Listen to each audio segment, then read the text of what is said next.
తోలు తీస్తా అన్న కేసీఆర్ వ్యాఖ్యలపై సీఎం రేవంత్ రెడ్డి మండిపడ్డారు. ముఖ్యమంత్రిగా పనిచేసిన వ్యక్తి ఇలా మాట్లాడొచ్చా అంటూనే కేసీఆర్ పై తీవ్ర స్థాయిలో ధ్వజమెత్తారు.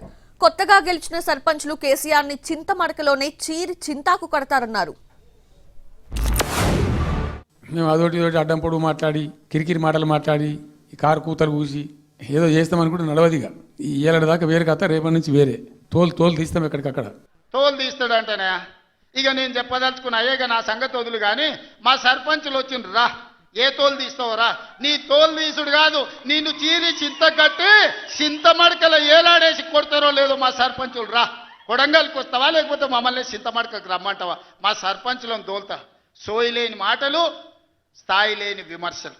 40 ఏళ్ళ అనుభవం అంటావు, రాష్ట్ర మంత్రి చేసిన అంటావు, కేంద్ర మంత్రి చేసిన అంటావు, 10 ఏళ్ళు ముఖ్యమంత్రిని చేసిన అంటావు, తెలంగాణ రాష్ట్రాన్ని సాధించిన అంటావు.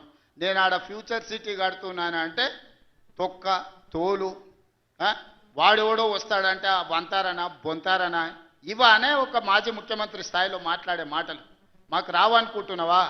మర్యాద ఉండదని మేము మాట్లాడతలేం, మర్యాద ఉండదని ఇవన్నీ విషయాలు మేము మాట్లాడతలేం.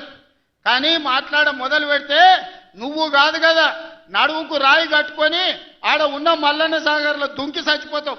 మల్లన్న సాగర్ కాకపోతే రంగనాయ సాగర్లో మెడకు తాడేసుకొని ఊరేసుకొని చచ్చిపోతావు. చంద్రశేఖర్ రావు గారు, నన్ను గెలకకు.